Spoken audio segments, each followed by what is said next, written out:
Imagine waking up in your childhood bedroom, surrounded by memories frozen in time.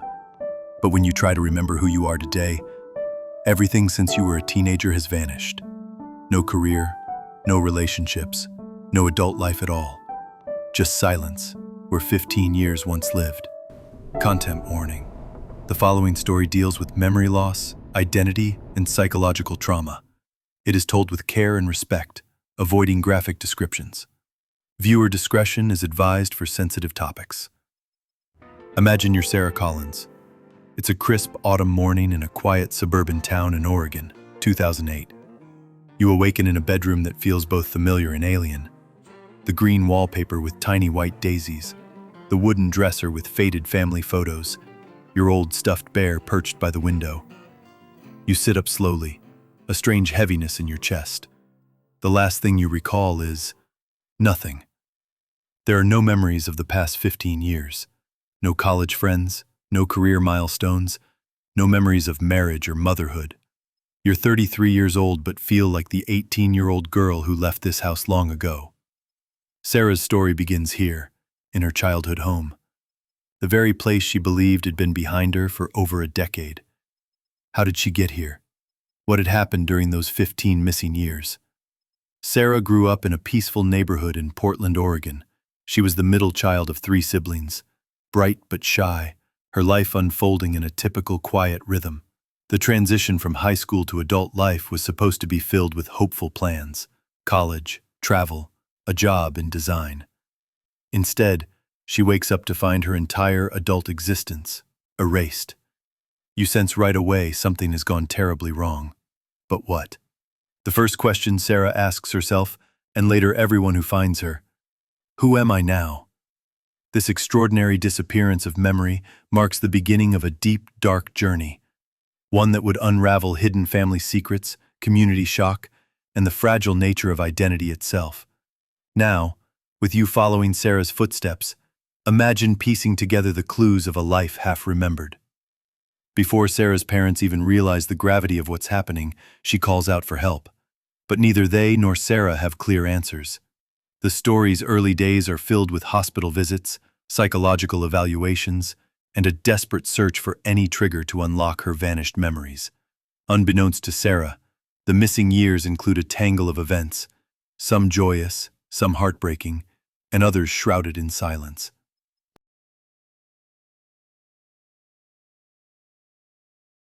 The house itself is a character. An old craftsman-style home built in the 1940s, inherited by Sarah's parents. The rooms smell of lavender and wood polish, unchanging. Memories sleep in the corners. School trophies on shelves. A diary unopened for years. Love letters stuck inside a drawer. But Sarah's adult possessions, her laptop, her apartment keys, even her driver's license, are nowhere to be found in the house. It's as if she stepped back in time, physically and mentally.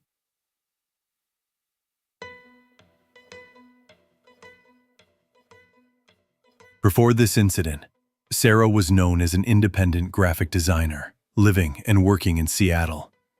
She had been engaged to a man named Mark, with whom she shared dreams of starting a family. Family photos show warmth and laughter. Friends describe her as thoughtful but reserved, the kind who listens more than she speaks. But none of that exists in her mind anymore. When Sarah's parents discovered her in her childhood bedroom, it was their daughter, but not quite. She could recount childhood memories down to the smallest detail, yet had no inkling who the woman she had become was. Doctors diagnose her condition as a rare case of dissociative amnesia with fugue, a psychological disorder triggered by severe trauma, where the mind blocks out memories to protect the self. But the trigger was unclear. What could cause a complete erasure of 15 years of life? How reliable is memory? And what defines our identity if memories vanish? Could Sarah's lost years carry secrets too painful to recall?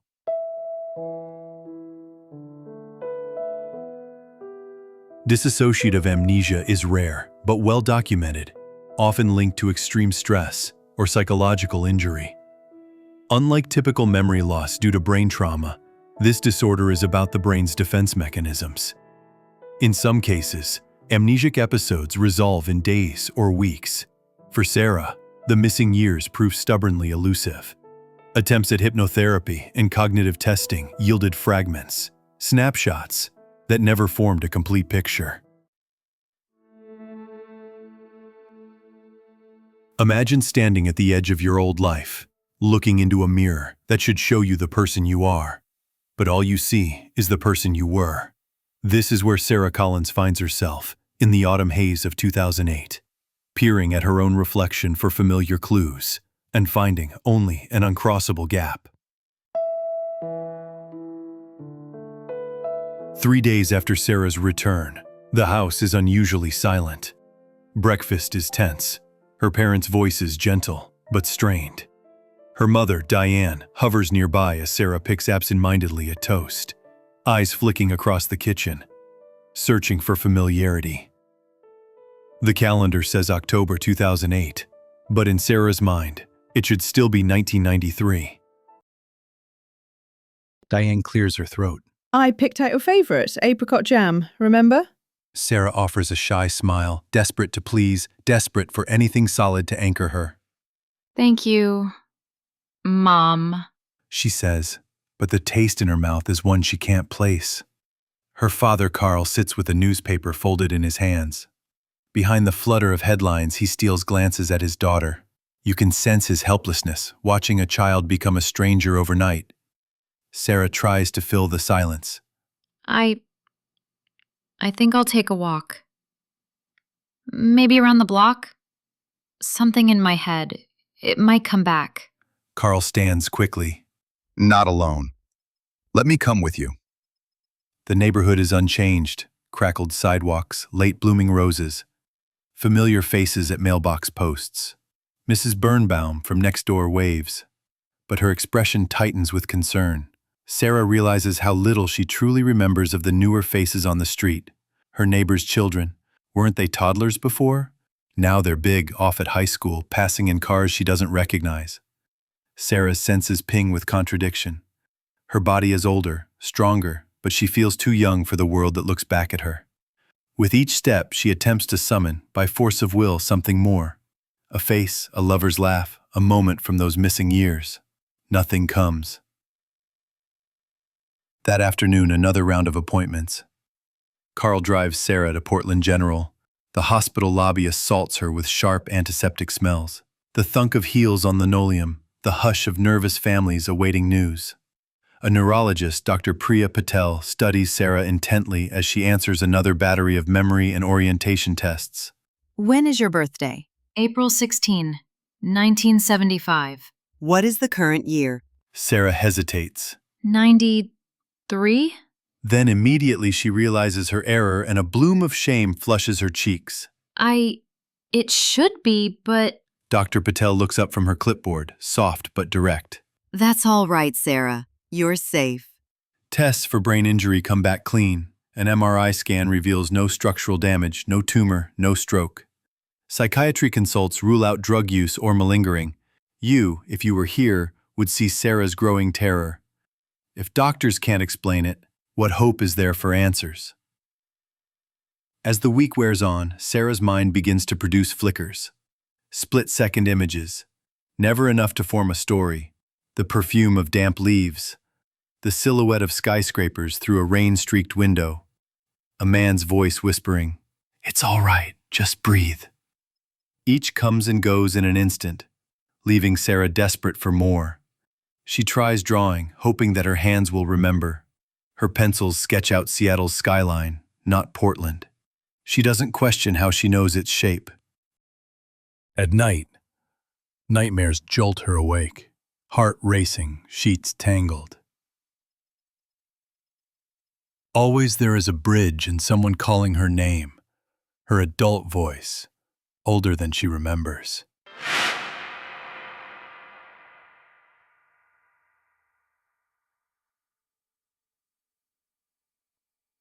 On Thursday, her younger brother Sam arrives from out of town. He's in his late 20s, but Sarah still pictures him as a toothy 12-year-old. Sam sits cross-legged on her bed, trying not to overwhelm her. You moved to Seattle in 2001, remember? Sarah shakes her head. Last I recall, you were grounded for stealing Dad's car.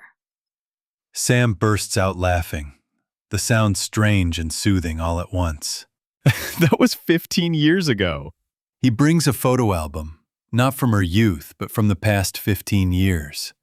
Photos show Sarah at graduation in a cap and gown, in a smiling group on the Oregon coast, at an office Christmas party. One picture, faded at the edges, shows Sarah with a tall, dark-haired man, her fiancé, Mark.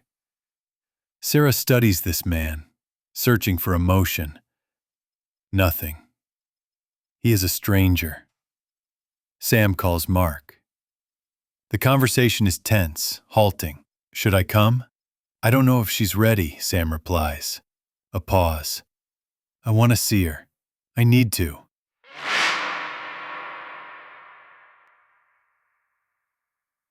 Sarah begins keeping a tape recorder by her bed, tracking her feelings as a kind of experiment. I don't know who I am. Everyone around me seems to know more than I do. It's like my life is a story I haven't read, but everyone expects me to know all the lines. She wonders aloud if she really wants to remember. What if those lost years were erased for a reason? Could rediscovering them break her again? Her psychiatrist encourages Sarah to create new anchors, to find routine and comfort in the old patterns, but not to force what isn't coming. The process, she's told, must be organic, not pushed. Let's pause here. If you woke up with your entire adult life a blank, would you try to reclaim it at any cost? Or would you be tempted to start over, free from past pain, even if that pain belonged to the person you once were? That question haunts Sarah and the audience. Late one night, a family friend drops by a cardboard box addressed to Sarah. It was found at her old apartment, shipped down by a building manager clearing out her belongings. Among the contents, a sketchbook full of cityscapes, ticket stubs from a flight to Toronto, a letter signed, "With love, M." A prescription bottle dated 4 months ago for Zolpidem, an insomnia drug. Her mother finds a locked jewelry box deep in the pile. Sarah's old password? She tries Sammy 1991. The box clicks open. Inside, a USB drive, a folded court summons, her name listed as a witness in a civil suit dated 2007. A photograph. Sarah standing in front of a glass office building in Seattle, smiling, arm around a woman in a navy suit, name written on the back. Julia, 2006. Who is Julia? Her parents exchange glances, suddenly uneasy. You never talked about your work. Diane murmurs. The family begins piecing together what little they can. Her employer confirms she worked there until a few months prior. Sarah had requested a long leave of absence for mental health reasons. Colleagues describe her as deeply driven, but towards the end, distracted, withdrawn, vanishing for days at a time. A headline from the Seattle Times. Whistleblower at local design firm sues for retaliation. Inside the growing lawsuit against Atlas Media. Sarah's name appears in the plaintiff summary. She was the complainant. Sarah's hands tremble as she reads. Why can't she remember any of this? Her mother reaches for her, eyes wide. You never said anything. Why? Sarah's voice is hollow. Because I don't remember. None of it. As dusk falls on Sunday, a car pulls up to the curb. Mark emerges, hesitant, clutching flowers and hope. When he enters the living room, the tension becomes electric. Mark kneels beside Sarah. It's me, Mark. Remember? Sarah studies his face. A furrowed brow, kind brown eyes. He looks tired, I'm sorry. she says. The words are an icy wind between them. I wish I did. Mark's eyes well with sadness. It's okay. I just want you safe. They sit in silence. Sometimes, words won't reach where memory can't tread. As night falls, Sarah stands at her bedroom window. Her mind churns with new clues, unresolved questions. Why did she leave her job? What happened in the civil suit? Who is Julia, and why does her image send a sliver of dread up Sarah's spine? Sarah's eyes drift to the USB drive and court summons. The next step looms, a journey back into her own lost years, risking whatever pain lies buried beneath her vanished life. Imagine you've just found your own memories, not in your mind, but locked in dusty boxes and glowing pixels. You hold a USB stick and a cryptic court summons. Anything could be on that drive. And you wonder, with a thrum in your chest, what am I about to find? It's Monday morning when Sarah, still disoriented but focused, sits at the old family computer in the den. The soft whir of the machine and the chirp of birds outside are the only sounds. Her parents and brother give her space, hovering anxiously in the kitchen. The USB drive clicks into place. A folder appears. Atlas_media_archive. Inside, dozens of documents, audio files, and a folder labeled Personal, Confidential. Sarah's hand trembles. She starts with the audio files. Her own voice greets her. Tense. Purposeful. March 6th. This is for the record. If anything happens to me, if I go missing or can't remember, I want someone to know the truth about what happened at Atlas Media. And about Julia. She stops the recording, eyes wide with shock. What did I know? What was I so afraid of? She clicks into the Personal, Confidential folder. There's a Word document. Timeline. For attorney. It's a plain list, but to Sarah, it unspools like a crime scene. January 2005. Julia approaches me about illegal data retention at Atlas. March 2005. Julia threatened with dismissal. April 2005. Anonymous threats at home and work begin. August 2005. Filed whistleblower report with WA State Board. November 2006. Julia leaves company abruptly. No goodbye. May 2007. Court summons received. Retaliation suit. June-July 2007. Panic attacks. Insomnia. Prescribed Zolpidem. August 14, 2008. Blackout.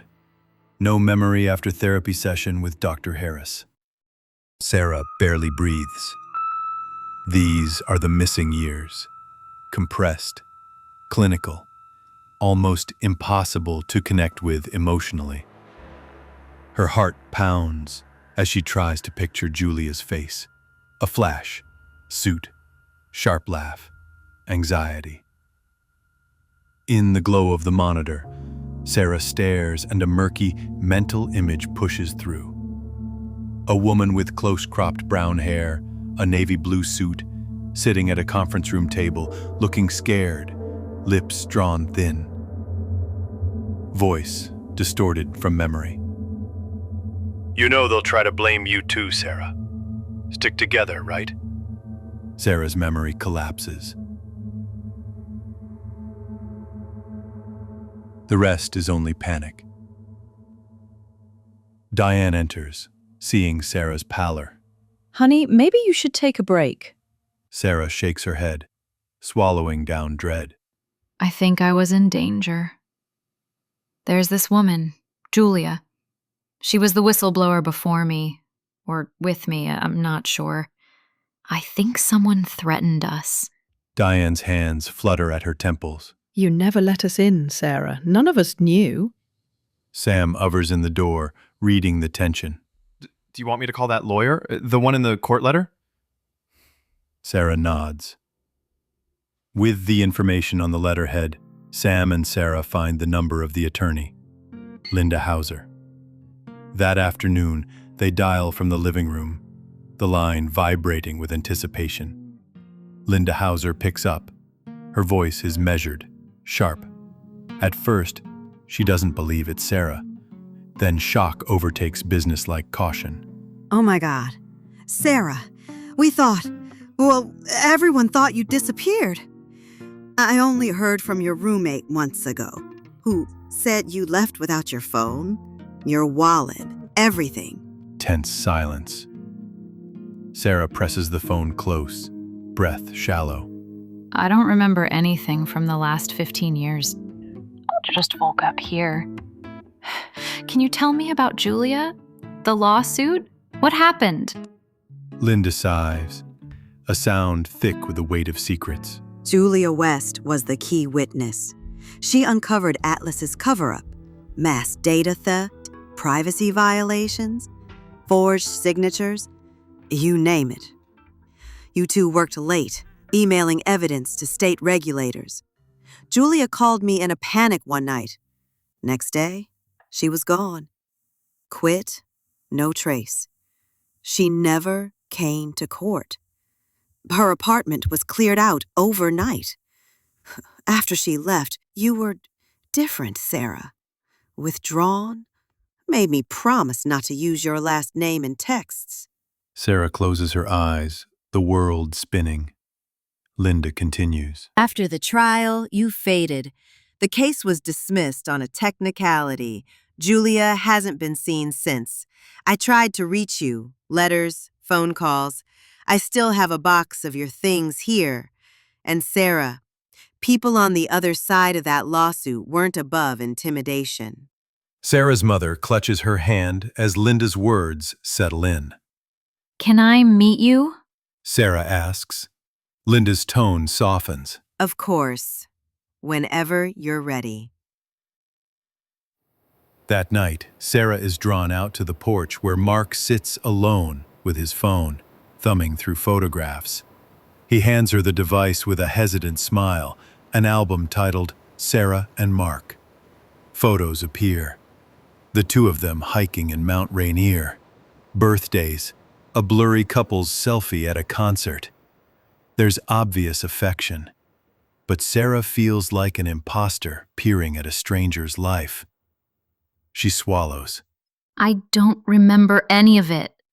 I'm sorry. Mark's eyes glisten. When you left Seattle this summer, you said you needed to get whole again. You never explained what you meant. I just want you to heal. Please don't push yourself for me. Sarah studies his face. She senses a question in his eyes. Does he want her back? Or just the woman she once was? Have you ever wondered, if someone forgot every shared moment, could the bond survive? Or would love itself vanish like the memories? Should Mark grieve who she was, or hope for who she might become? It's a question Sarah can't answer. Not yet. Later that evening, as the house settles into creaking silence, the Collins landline rings. Sarah picks up, only static at first, then a voice, warped, whispering, "They won't leave you alone, Sarah. They never did. Stop digging. Let it go." Click. She stares at the phone, knuckles white.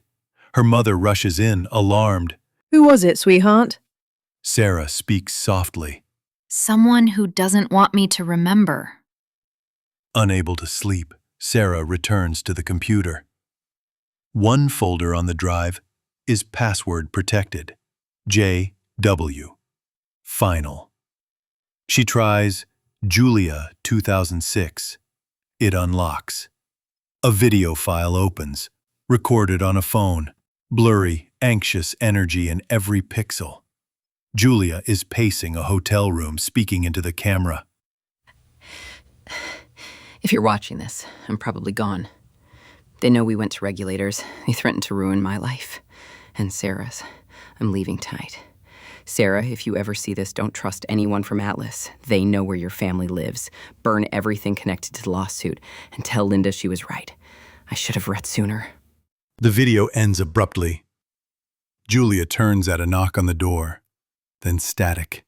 Sarah's hands tremble violently. Diane rushes in, wraps her in a hug as Sarah sobs silently. The atmosphere in the Collins home grows tense, like the calm before a storm. Her father quietly upgrades their security system. Sam starts leaving his cell phone on, volume up, at night. Sarah's psychiatrist urges caution. Your mind may be protecting you. Are you sure you want these memories back? How can I be safe if I don't know what happened? For the viewer, this is not just fiction. In the mid-2000s, several real whistleblowers vanished after exposing tech company data breaches. See FOIA releases, ProPublica, and Seattle Times 2006-2008. Data privacy lawsuits were notoriously dangerous, especially when involving high-level fraud. Whistleblowers face job loss, psychological breakdown, and threats. A pattern echoed in Sarah's timeline. Sarah's mind is a war zone. Memories both foreign and familiar, staring at screens and faces that mean everything and nothing. She is desperate for closure, but terrified of what the truth might cost. A week passes. Grim routines, therapy sessions, another visit to Dr. Patel. MRI and EEG scans still normal. You're not making this up. The doctors reassure. One morning, a package arrives from Linda Hauser, the attorney's box of Sarah's things, never collected after the court case. Sarah opens it alone. Inside, a worn leather notebook, pages scribbled with code words. Sundog, Bayleaf, Julia's list. An old flip phone, battery dead. A stack of Polaroids, Sarah and Julia laughing in a city park at night. A letter addressed to S in Julia's handwriting. She unfolds the page. Sarah, if you're reading this, it means I failed to protect you. I'm sorry for everything we started, but never finished. If you want to be free, destroy this letter and forget. If you want answers, go back to the house on Bayleaf Lane. You'll remember when you see it. Forgive me. J. Sarah stands, heart pounding, letters shaking in her hands. Bayleaf Lane. A key she never knew she had. Sarah walks to the window, letter clutched to her chest, dawn glowing on the horizon. The story is hurtling toward a final confrontation, with her own memory, her deepest fear, and whoever might still be watching from the shadows.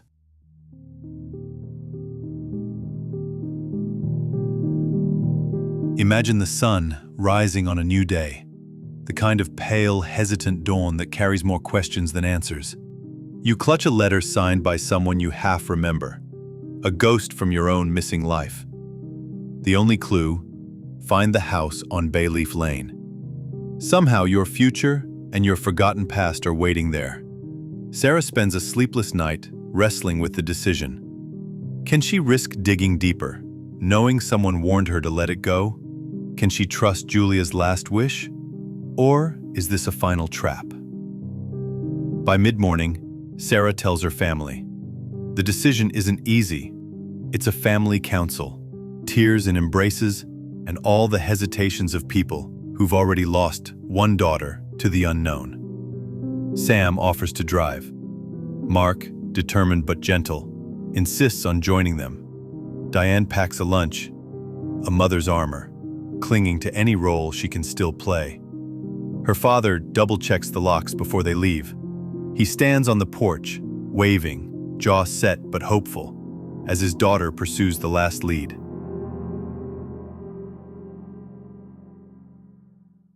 Bayleaf Lane lies on the outskirts of Portland, a neighborhood Sarah can't recall.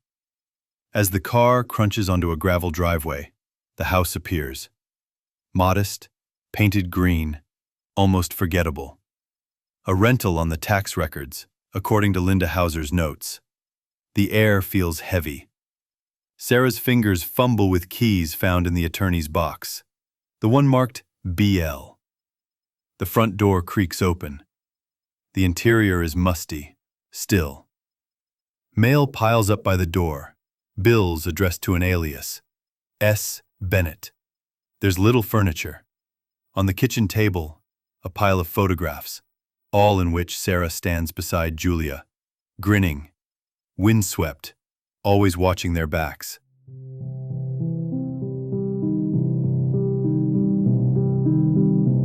Sarah's eyes flick over a yellowed receipt pinned beneath a magnet. Storage unit. Dundee, self-storage. Paid through September 2008. She finds the address, determination growing as fear ebbs. They drive, Mark, Sam, and Sarah, heartbeats racing as the storage unit is unlocked. Inside, the air is cold. Boxes crowd the tiny space. Sarah lifts the first lid. Documents, audio tapes, newspaper clippings bound with hair ties. At the very bottom, a red notebook labeled Truth/Insurance, open only if you must know. Sarah turns to Mark, hands trembling.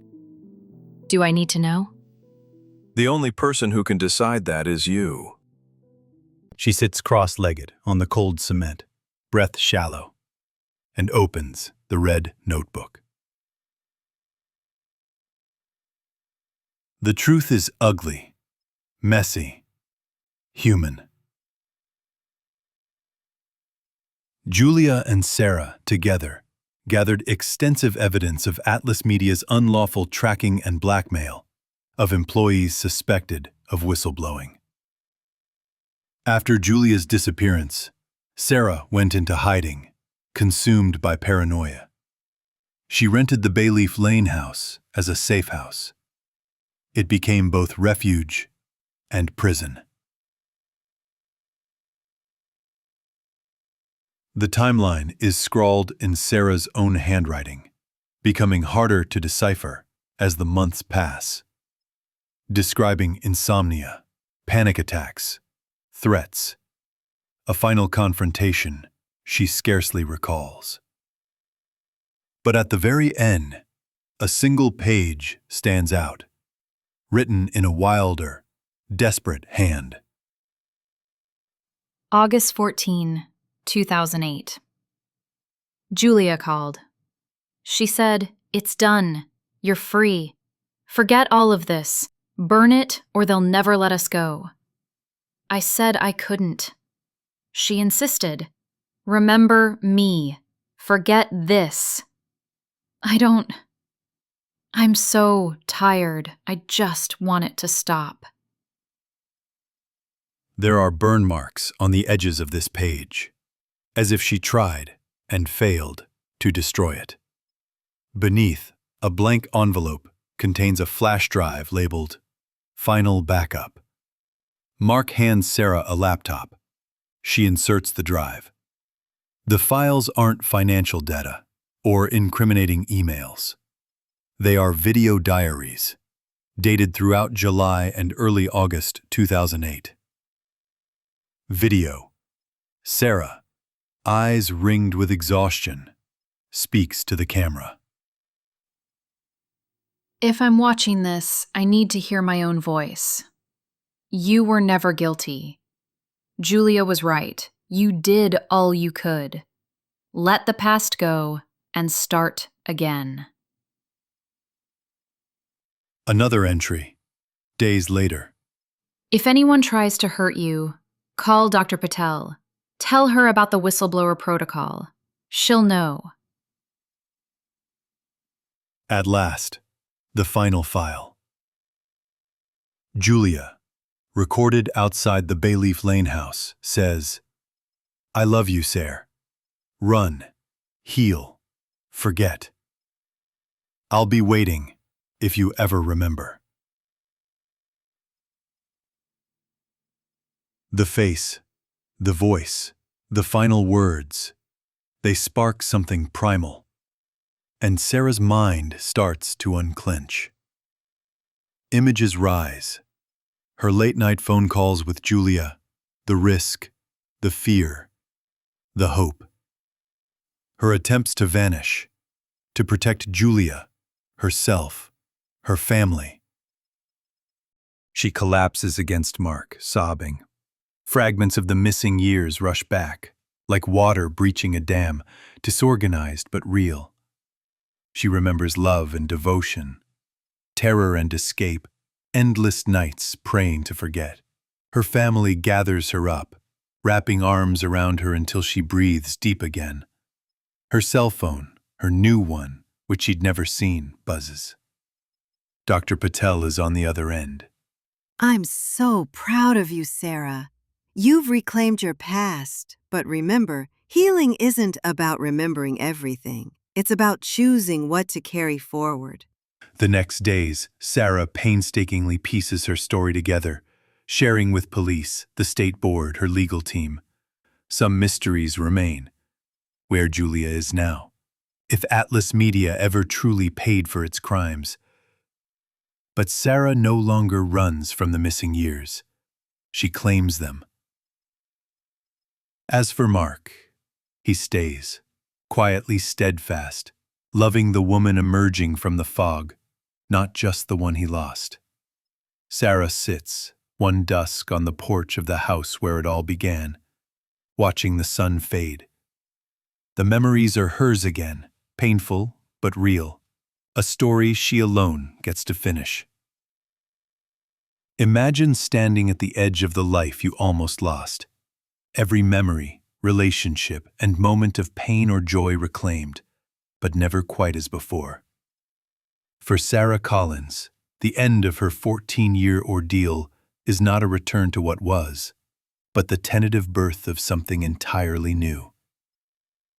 Sarah's journey doesn't end with the boxes of evidence or the flood of recovered recollections. By early 2009, a renewed investigation into Atlas Media is underway, aided by the files she and Julia preserved.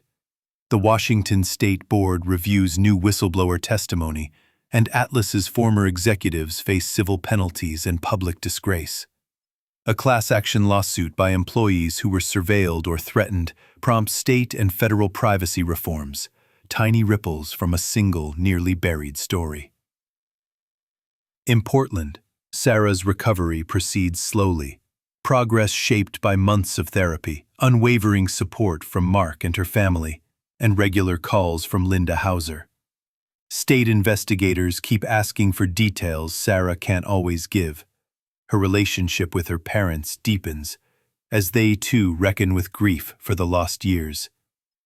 Some trauma lingers. She doesn't sleep well. Loud noises or anonymous calls jolt her heart into panic. But she's no longer trapped by fear. The woman who woke up a stranger in her own skin becomes her own historian, documenting her case for others who might one day follow. Julia never resurfaces.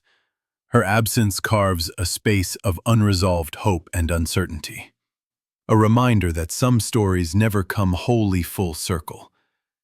But in each recovered video, and every shaky handwriting sample, Sarah finds gratitude for the friend who risked everything for the truth. She funds a memorial scholarship for whistleblowers, named for Julia, through a privacy rights nonprofit. Sarah's case becomes a fixture in discussions of data privacy, whistleblower protections, and workplace intimidation. Psychologists reference her experience in lectures on dissociative amnesia and trauma. News outlets revisit her case each anniversary, shifting focus from sensation to the systemic dangers. What happens when companies wield power with impunity? What price is paid by those who speak up? If you were Sarah, what would you make of the years erased and returned? Was her mind's great act of forgetting a curse or a gift, allowing her to survive the unbearable until she could face it? You're left with uncomfortable but urgent questions. Is memory the foundation of the self, or can we become someone new with what remains? What do we owe the truth and those who risk everything to tell it, when the story might never be complete? Can we ever truly reclaim our past? Or must we choose instead how to shape our future from the fragments? Sarah does not know all the answers, nor can we. But her story dares us to look at the frailty and power of memory, this strange, dark, and profoundly human territory where loss and rediscovery are never quite the end. Don't forget to subscribe to Real Mystery Reports for more strange, dark, and profoundly human stories. New true mysteries every day.